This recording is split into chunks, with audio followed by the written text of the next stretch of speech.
Hey babies, hey babies, hey babies, babies, babies, babies. Hi everyone, hi everyone, hi everyone. What's up, Callow?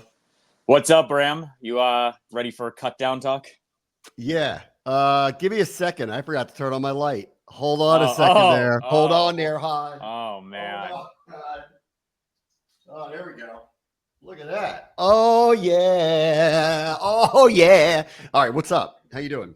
I am good. I'm good. It's back to being swampy weather today. Oh, here we go, man. How much do we have to go through? The whole thing? You think we got to do the whole thing? I think we got to do the whole thing, don't we? Yeah, we do. Yeah. Okay, let's do the whole thing. Initial 53, and I keep using the word initial because they do. They do. Um, Dan Quinn has been more than open about this from the get go. And I've been talking about this for a couple weeks. 3 to 5 guys are not on this team right now. And so I'll go through some of the names that popped up yesterday that I think are possible for this team, but I didn't see a lot, actually. I didn't see a lot. And that's actually not unusual. Typically, teams try to trade the guys that they think have any kind of value, including this team, who reportedly were trying to shop Cole Turner, Ricky Stromberg, and potentially John Ridgway. And my gut says maybe Ridgway or Mathis, but they ended up not getting deals for any of them. So they waived Stromberg, they waived Turner, and then they kept Ridgway and Mathis, to which I would say, let's see how that one plays out, because I don't know that they end up keeping both. The Browns did this with their quarterbacks. They made it clear that Dorian Thompson-Robinson is going to be their backup, but they still have 2 other quarterbacks, including Jameis Winston, and they were trying to get a trade for him yesterday, and apparently it didn't happen, so they just didn't cut him. So I think there's a little bit of that going on here with Washington too, and so I think this is fluid for, I'd say, at least the next couple of days after waivers clear and all that stuff. Let's see if they pick anybody up off of the group that is already out there. And then a couple more moves could happen. So let's see what happens here.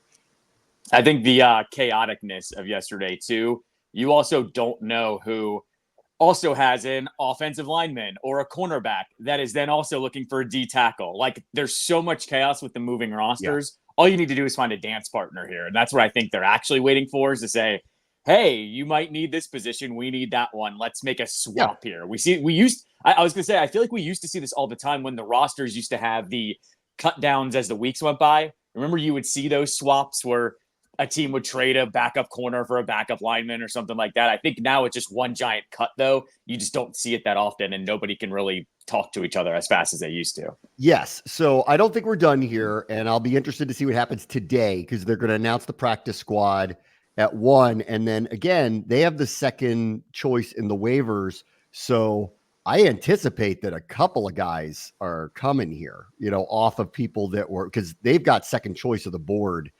So we'll have to see who that is, but I got to assume that that's going to happen. And then maybe there's some re-engaged talks, and we'll see. Their roster is a little deep at certain spots, safety and defensive tackle. And I'll get to safety in a minute, but defensive tackle specifically. And I think part of that is, and it does feel like there's some redundancy in position. And I think they feel like they have an asset in either Ridgway or Mathis, and that's why they're waiting there on that. But we'll see, like maybe they both make the team and it just moves forward like that. We'll have to see. All right, let me go through position groups. Receiver. So I lumped Kaz Allen into this because he had been one for a long time. And then recently, all of a sudden, they were kind of calling him a running back.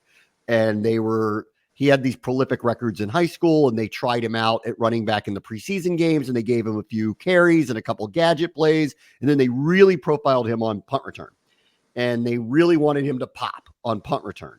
And that didn't really happen. And I think part of moving him to the running back position, in the same way that I think part of the reason why they started calling Dominique Hampton a linebacker, was they're so deep at safety, it was going to be hard to keep him as a safety. They had to find a space for him. And in the case of receiver, Allen is in a spot where it's deep. And I think they were looking for something at running back to pop. And I think what they did yesterday tells you everything they need to know. And while I've been kind of like waiting for this to happen, I think there's another running back out there that they're looking for. They haven't found the explosive player behind Robinson and Eckler that I think they're looking for to use situationally. And I think they were hoping Allen would be that. And it just didn't happen in the preseason. I don't think the fumble helped.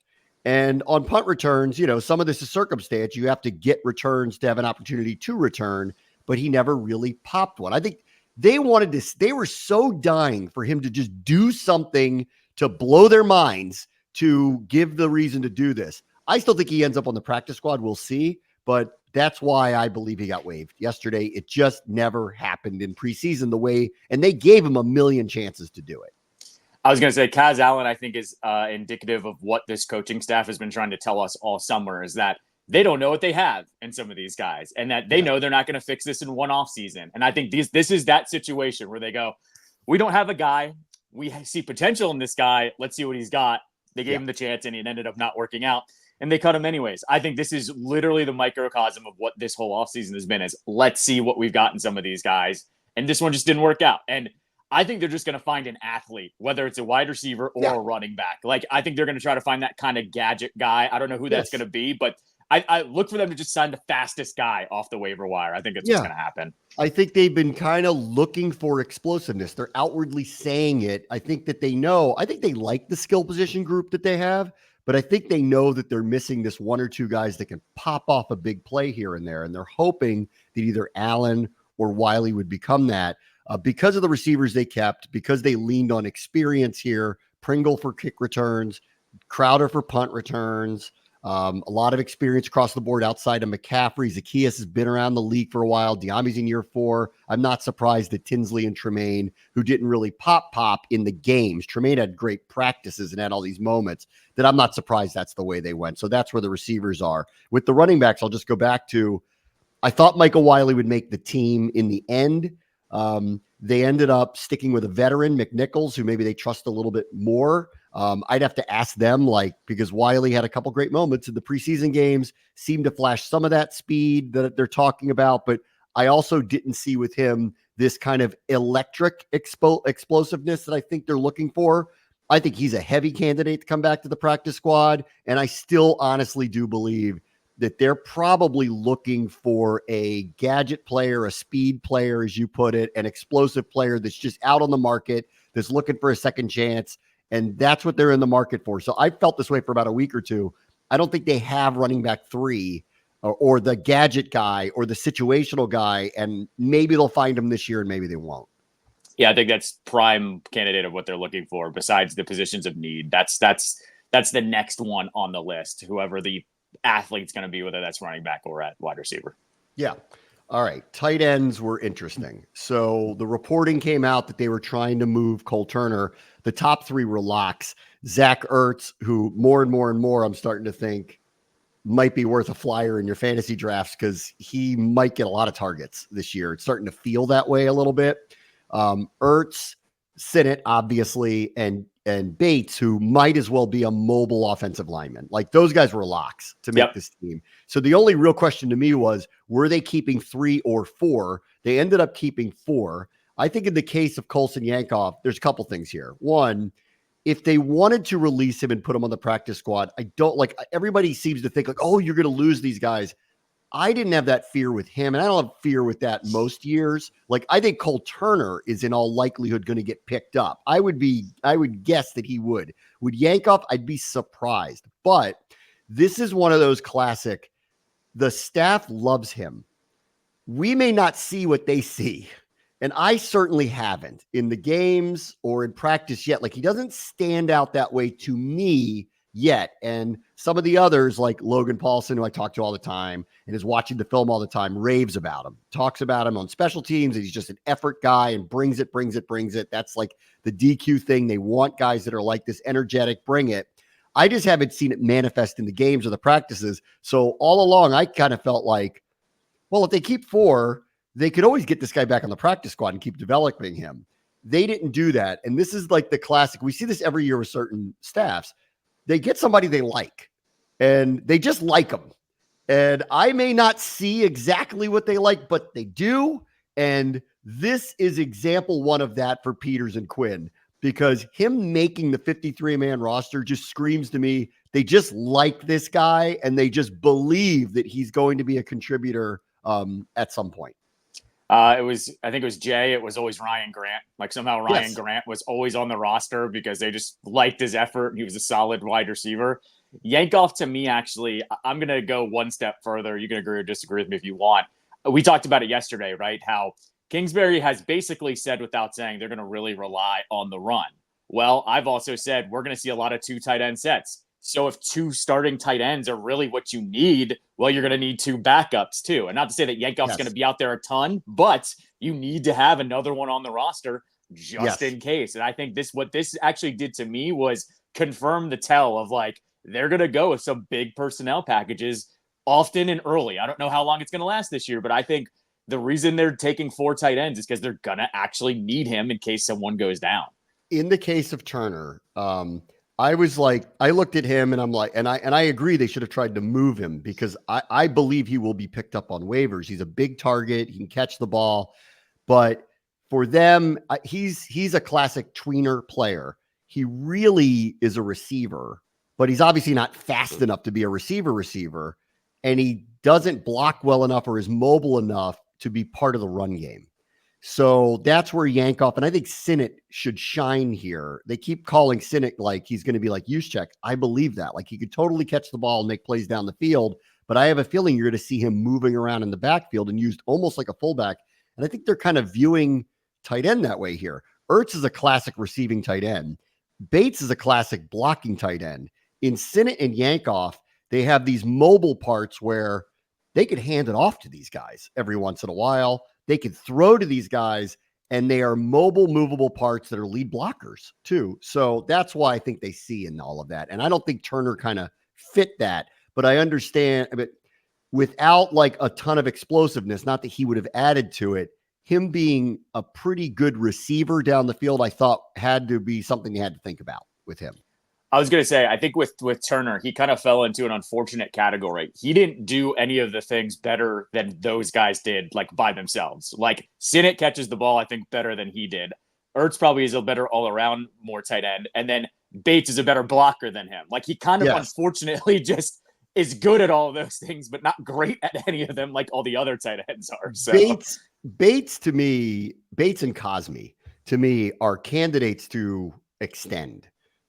Cosme for sure. Yeah. And Bates, I think so too. And as a blocking tight end, it's not going to cost you a lot down the road, but he is exemplary as a blocking tight end and a guy who can catch the ball down the field. And if you actually see him in person, he's kind of built like an offensive lineman that moves like differently than most of them. So like he's somebody I see here long-term personally. And then Sinnott obviously is the draft pick. And then I guess we'll see with Ertz. What will be interesting down the road is this, like Turner is not as big a version, but is more closer to Ertz, which is a receiving tight end than a blocking tight end. And Ertz obviously isn't going to be playing very long, whether it's beyond this year or not. I guess we'll just have to see.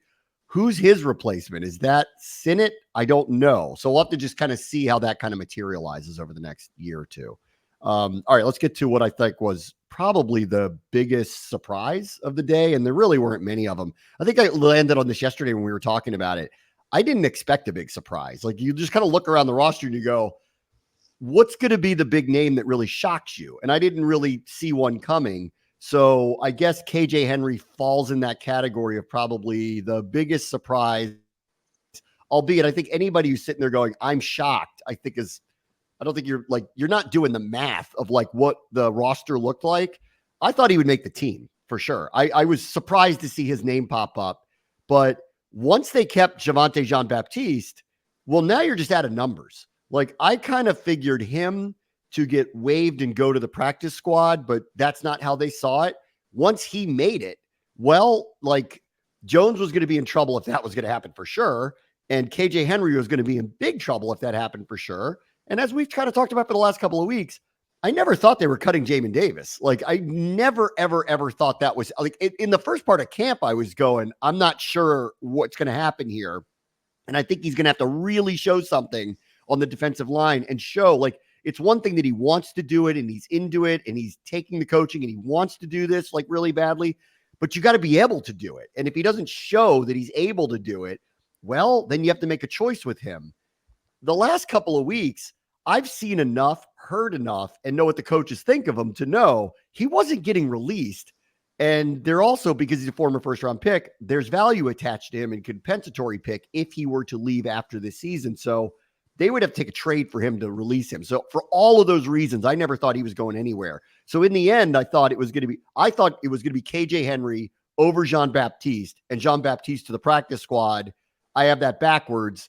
And I guess we'll just see with KJ Henry, like Cole Turner, I would say, I do think they risk really losing him. I do think he will probably get claimed. Or of the players they put out there, Stromberg, KJ Henry, Cole Turner, in no particular order, are the ones that if they wanted to bring back, they're risking losing. And KJ Henry may be at the top of the list of that because he's a young pass rusher who's shown stuff on film in the regular season and in the preseason this year. Good character, great school, tons of experience, captain, all those reasons why he was drafted in the first place. So I expect to see him somewhere else, unfortunately, today. He's also one of those guys, though, that I think probably fell into the category of, if it was close, this coaching staff and this front office don't have an attachment to him. I really think this is one of the ones. They drafted the other guy. They drafted the other guy. Right. And so I think this one came down to, we like him, but we also don't have any connection with him. And I'm sure you're going to touch on, once we get to the offensive line, the amount of draft picks that are left from last year. But he's one of them that this 2023 draft class is not looking great, to say it lightly. No, 2 of the 7. 2. That's it. I mean, that's crazy. In Stromberg's case, so I'd have to talk to him more about this, but he suffered a very serious injury last year. And I don't think he was particularly available in the spring, which then I think set him back a little bit.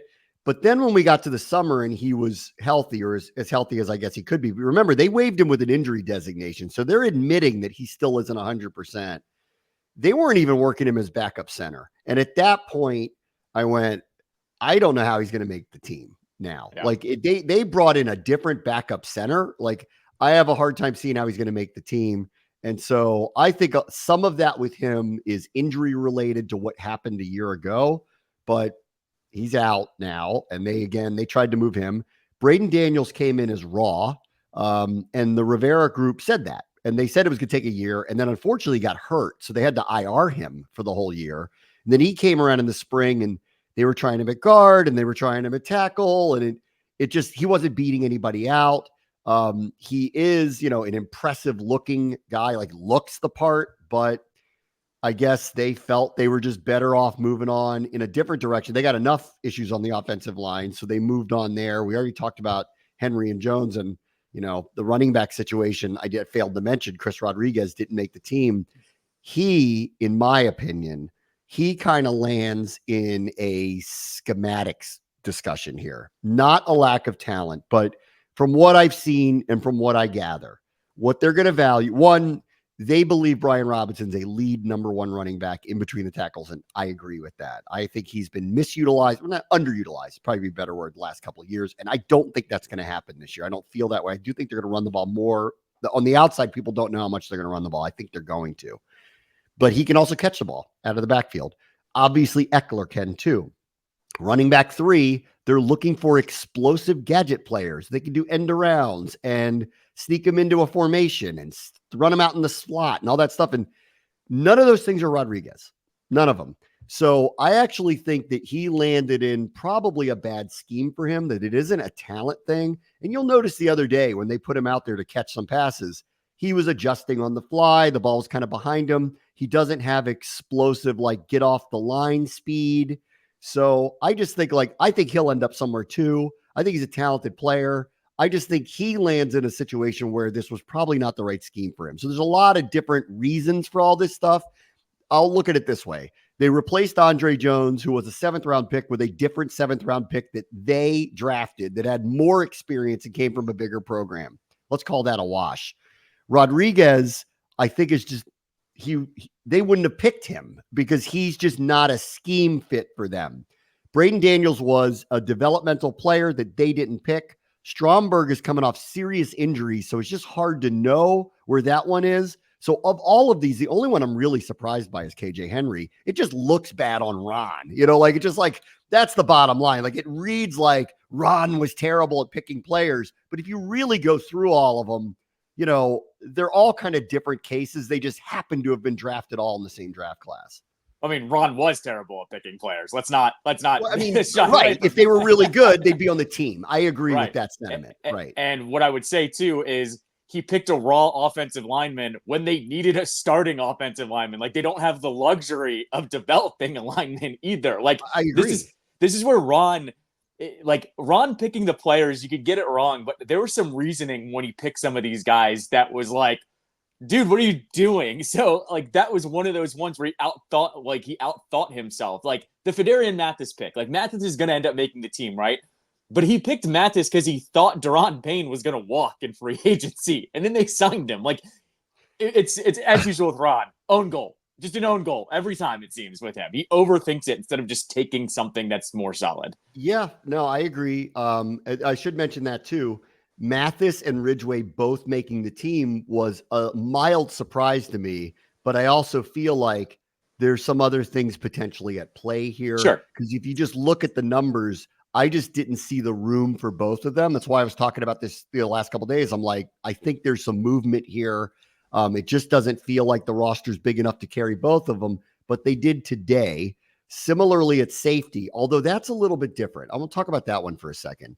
Dan Quinn has said this a number of times with this new kickoff rule, that he believes it's going to be different people that are set up in coverage and blocking because just of the way the thing is set up. And he kind of intimated that he thinks more players that are built like linebacker safeties, the Dominique Hamptons of the world, the Derek Forrests of the world, all that they're going to play a role in these coverage units differently than in the past. And I guess everybody's trying to figure this out on the fly.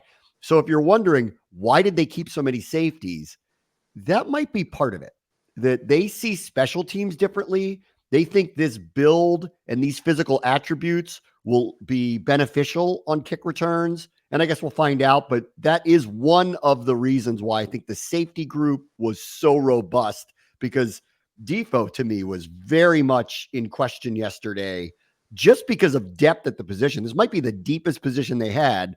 And they had an undrafted rookie who was like clearly going to make the team. Means somebody's in trouble, but they decided, and this is where I landed on him too. I went, I just can't see them cutting him. He's like too much their profile type of player. And I think he'd get picked up in a heartbeat if they waived him. They're going to lose him. So I think they thought better of that, and they kept Derek Forrest, even though missed time and hasn't played a large role in the preseason yet. I think looking at this safety group too, though, that's a group that kind of played themselves onto the team too. A lot of them, like we look at the cornerbacks and we think that's kind of a weak unit, but they have a bunch of safeties. I think what we're actually going to see here is some legit scheming of how do we get a bunch of these guys on the field at the same time. It's not like tight end, right, where there's 4 of them because they're going to use them, right? I think this many safeties making the team means that they're going to figure out how to use these guys, whether it is on kickoff or the return, or even if you put 2 or 3 or 4 safeties out there at the same time, on passing downs or whatever you need to do. This is one where I think they kind of just played themselves onto the team because of the talent. Couple more people real quick. Jeff Driscoll, I think keeping 3 quarterbacks reads to me, they're not entirely sure that Marcus Mariota is healthy going into week 1. That's what it reads to me a little bit. And if they find out that he is, maybe they do a maneuvering after week 1 and put him back on the practice squad. We'll see. I know that they've liked what they've seen. Let's see what happens with Sam Hartman. I'm eager to see what happens there. I'm not surprised he was waived, and I'm not scared that someone's going to pick him up and put him on their roster. So he will end up back on their practice squad if they want him to be. And for Trace McSorley, listen, I know what happened in the fourth quarter the other day was great, but he's been here a week. These other guys have been here since the beginning of the spring. It was unlikely that he was going to supersede anybody. And the last one is Martavis Bryant, who I think I had it at 20% yesterday. I still never really believed he'd make the roster, but off of what he did in the fourth quarter of the preseason game, and because of his physical profile, which is very different than every other receiver that they have, I was willing to be open to maybe they take a shot on him. I fully expect him to be on the practice squad. I fully expect them to continue to just work with him. And if an injury pops up, potentially give him a chance to come up and play in the regular season. So I'm not surprised that went that way either. People fall in love with these performances in the preseason, and they're they're scratching their head on Wiley Day or McSorley, and I'm going, guys, like, what are we talking about here? You know, like they can retain them and keep them on the practice squad. Wiley's not going anywhere. Bryant wasn't signed by anybody through the whole offseason. It's not like someone, I don't think, pick him up now and put him on an active roster. No, he's going to stay and he'll be on the practice squad here if that's what the team chooses to do. I think with Bryant too, Bryant, he's shown you the effort in the second half of these preseason games, and that's fantastic. I've loved his effort, but I think they're also waiting to see, all right, let's get you on a practice squad. Let's see how well you keep practicing. Let's keep seeing that effort through this next month because he's a veteran. He knows how this works. You play really hard and you can sneak your way onto a team. I think what they're doing here is going, all right, we liked what we've seen so far. Let's see you keep it up through September, October, and then maybe make it onto the roster. All right, I'll take a break and I'll throw a couple names at you, see what you think about them, that they're out on the open market. Bram, watch the show, ESPN 630, the Sports Capital.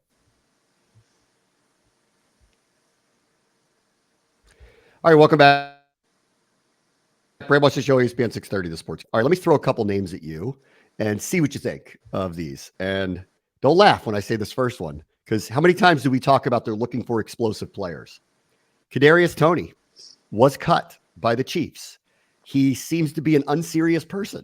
Like the Giants couldn't get away from him fast enough. And the Chiefs, and I always get really concerned.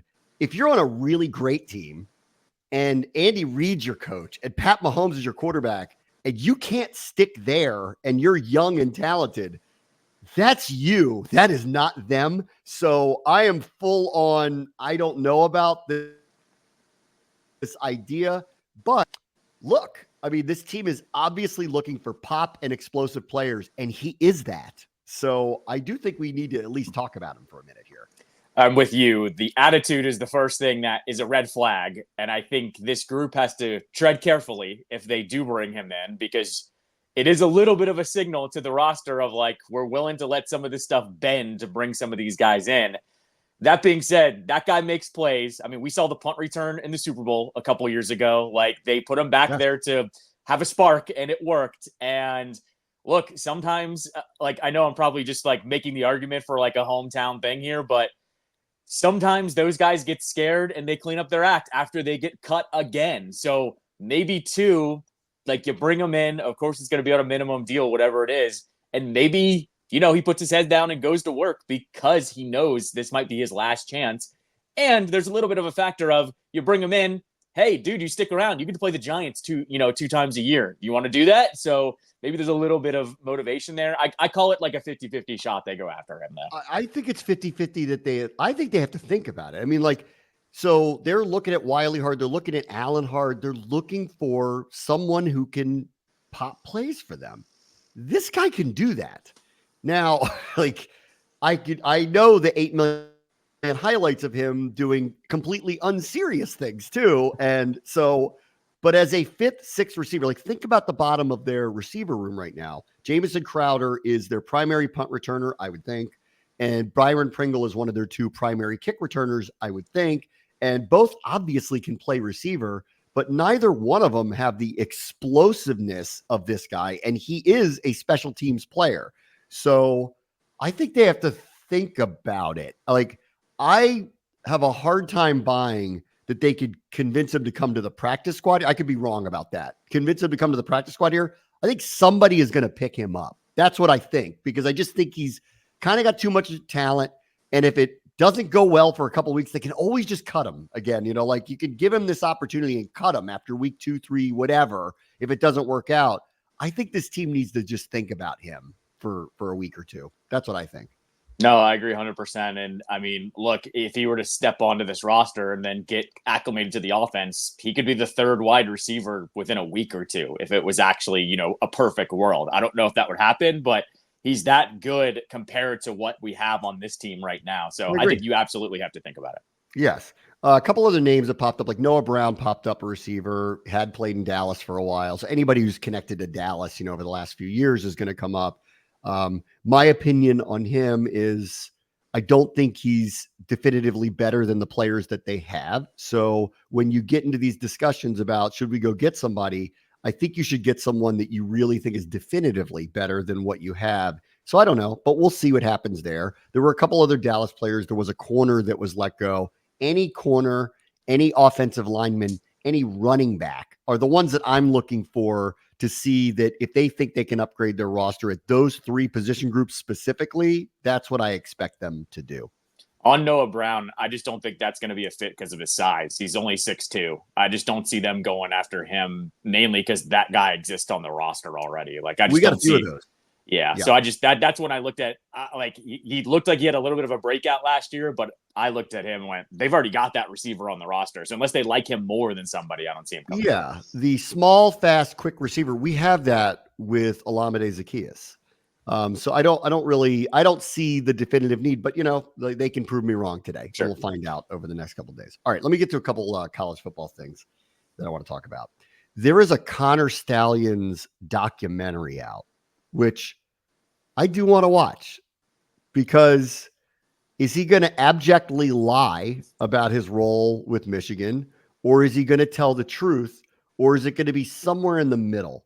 So I read one review of it, and it seems like it's somewhere in the middle, where he actually literally shows a game ball that was given to him by Jim Harbaugh, okay, from like a couple years ago.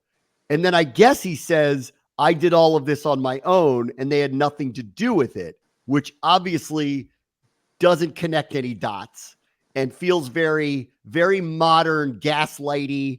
I'll only say what I want to be true to you, and I don't care if you don't believe me or if I'm lying to your face, because it doesn't seem to matter. There's no such thing as accountability anymore. Like, everybody's waiting for the old school way of just going, all right, I'll tell you what happened, which is just not the world we live in anymore. Like, if you did something quote unquote wrong here, and we could argue whether he did anything really wrong here, because, like, I don't know, sitting in the stands and deciphering other people's signals doesn't seem all that wrong to me, but whatever. Like, we could find out where on the scale of football morality did he break a rule, but he's clearly not going to be honest about it. Like, and I guess we're in a world now where this is how people answer questions. Even if they're wrong, they're never going to say they are. No one takes accountability for anything. Well, that's how we've had this discussion many times over the last 4 years. It started with the Michael Jordan documentary. I'm trying to remember what that was called. The ESPN Last Dance. You and I have had this conversation many times over the years now with sports documentaries. None of them are actually like definitively putting out any new details. It's always somewhere in the middle, because if they want these guys to talk, they're not going to say everything. And so half of those things are produced by the people that like Michael Jordan's the executive producer of The Last Dance. Right. I actually thought we learned more in that than I thought we would when I found out he was doing it. Like, the Derek Jeter one is not memorable because Derek Jeter was the executive producer and famously doesn't want to talk about anything to anybody. That's right. And so I think this is just where we fall now with sports documentaries. If you want to get these guys on camera, they're not going to say everything you want, but they're going to give you something. And I guess what it lies into is you got to use the footage if you actually get the guy, so you air what they say. So, all right. So there's that one. I'm going to watch it. I do want to watch. I don't know why. It's just like, I like stupid stories, and I want to watch this one. Have you seen, by the way, for the director of the Last Dance, have you heard what he said? Why that documentary was so good? Like, what they unlocked with all of those guys? No. That these guys have done a million interviews on Michael Jordan. So like Jordan and Pippen and Rodman and everyone that has talked. He said, these athletes are kids. So we handed them iPads with the highlights on them. He said, and that's what elevated the documentary to the next level. They basically said these athletes get bored of talking, but when we put the highlights out in front of them to watch, that's where we got all the gold. And I was like, wow, athletes are children. That's pretty much what I've learned. I think the other thing that they did that was really, really, really smart, I think they probably figured it out at some point. They did some interviews and went back to Jordan and showed him the interviews. And the hyper competitiveness came out in him in a very childish way. And I think that was the best part of the whole thing too. Like, it was very, very, very well done, and probably only still on certain subjects scratched the surface, but I will give them credit for. And I remember this was pandemic. It was literally the only thing on. There was no sports at the time. We'll give them credit for this. Like, they did talk about gambling. They did talk about his dad being killed. Like, they did talk, like, maybe not in depth, but at least they didn't try to ignore it. Like, they didn't go like, And then he was away for 2 years. And then he came back. Like, they didn't do that. Like, they didn't try to pretend that era didn't happen. We talked about the other day, Deion refusing to answer questions from a reporter or a columnist who makes fun of him, and gets on him and basically I don't think he's calling him a fraud, but he's basically kind of going like, your sales pitch isn't flying right now because your team's not that good. And I think that's where he's going with it. Like, you're all bluster, but there's no real basis for like what's going on here. And I'm kind of in the middle on this where I'm like, Deion went to a place hasn't won in a long time in a tough situation. And he knows that to get all the attention, he has to put his brand on the line to do it. And yeah, if they go 4-9, that sucks. But he's betting on that he can bring the type of attention and elevate the program, and the players will get better around it.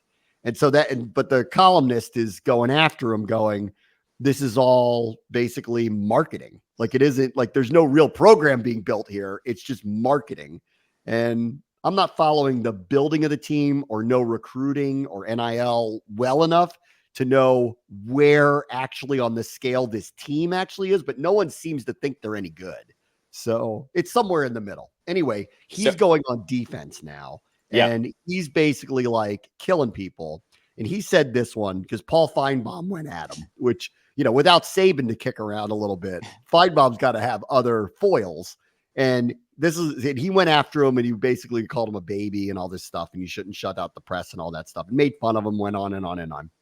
And this is what Deion said about him. He goes, I know what he's doing, and I'm proud of him that he's smart enough to understand that this generation and this thought process and the way we communicate on sports, it's different, and he's a dying breed. So what does he have to do to stay and keep up with this change? Oh, I got to go to find the big bad wolf and talk about it. So now I keep my relevancy. And I'm saying, cool, but I'm not going to help you, and I'm not going to add to you, and I'm not even going to respond, because that's what you want. You want me to respond. I don't do that. I'm not going to help you come up. So Deion has now gone full, you're a snowflake because I'm doing something wrong. That's where we're at now. Like, Deion is now taking a page out of, the Wrights playbook, because that's what it sounds like. Like, oh, I'm going to snuff out the press. And then when you bitch about it, you're the snowflake about it. I mean, am I wrong in kind of jumping to that conclusion? There's some of it where I liked what he said there, when he said, you're a dying breed, that he's saying, we're on to your game now. Your game, the Skip Bayless, a little bit Stephen A., but I don't think as much as like Skip Bayless, but Finebaum falls into this category where they're going to pick a person, they're going to pick a topic about that person, and they're going to say something extremely controversial about it and hope that it starts a news cycle, not get into a news cycle, starts a news cycle. And I like what Deion said, I'm not going to respond to it because that's what you want me to do. If I respond directly to you, it only elevates what you said and makes it more important. If I ignore you, it loses the relevancy.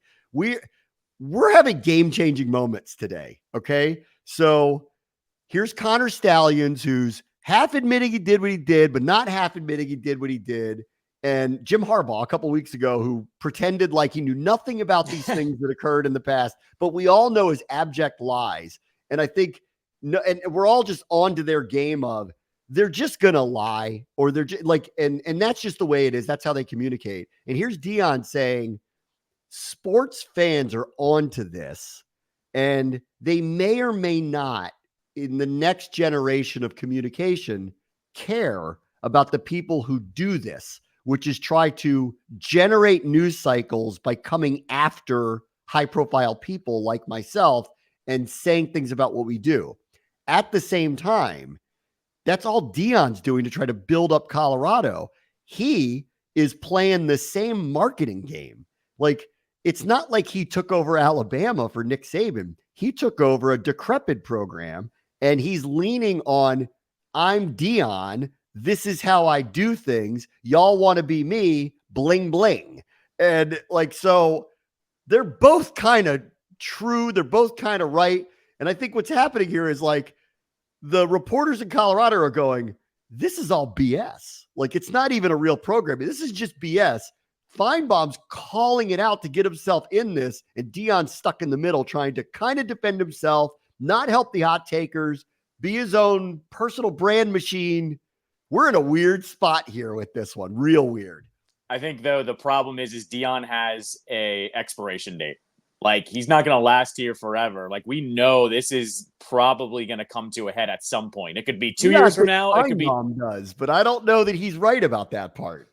Yeah, but here's the other thing, and I mentioned this yesterday. Deion's the one that set up the circus tent and said, "Come see the show." And so, why are you mad that you're getting all of this attention? You asked for this. This is how you want to build your program up. By the way, that columnist, he went on with Unsportsmanlike yesterday and went full defense, and he blasted the program, and he did it in a way that didn't sound bitter. Like, if this wasn't just I hate the program because they're blocking me from asking questions, he literally said out loud, they're all afraid of him. So, of course, when he said, I don't want that guy to ask questions, everyone jumps and says, okay, he can't ask questions anymore. He said it's in entirety that he basically runs everything over there now, which we're not shocked at, but basically said everyone's afraid of him. So this is how this is starting to roll now. The whole program is getting behind him because they're afraid to stand up to him and say, dude, this is wrong. And so this is the world we live in now, where if you don't like something that somebody says, you ban them, essentially. And that's, like, to me, it's the worst part. And this is what I don't really understand, though, with Deion. They're all standing up to you because this is kind of a step too far. So don't lump this in with all of your other stuff. Right. I do think Finebaum, yes, goes off. And he went off on Deion in the offseason earlier. And we played that clip. But, like, I think Deion should realize journalists are going off on this because it's different. Like, this is one that you don't mess with. Like, you don't have to like a reporter. But banning them from asking questions in 2024, like, what are you doing, man? Like, what are you doing?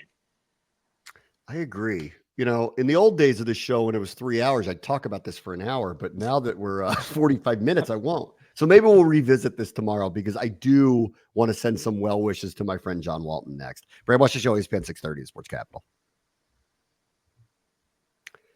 All right, welcome back. Bram, watch the show. ESPN 630, the Sports Capital. I don't like to end on disturbing things, so I'm going to do this one first, and I'll get to the better stuff last. But I guess you knew about this because you produced the Capitals games with John Walton.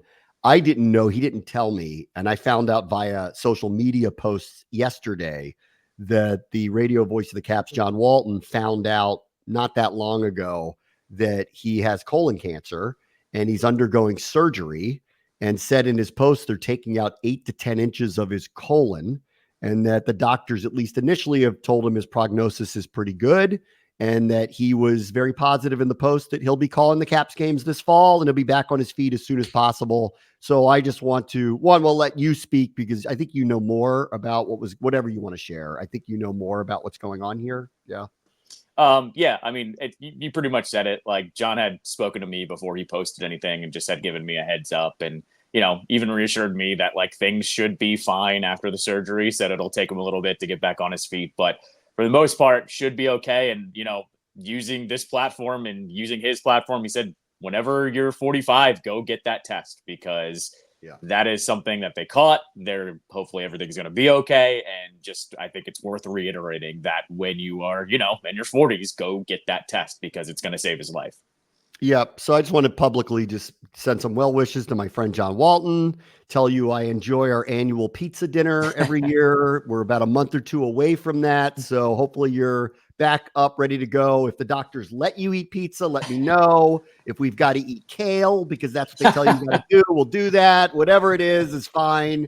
And I hope to hear you back calling the Caps games this fall. And I hope you're feeling great. And I hope that they get out whatever they need to get out.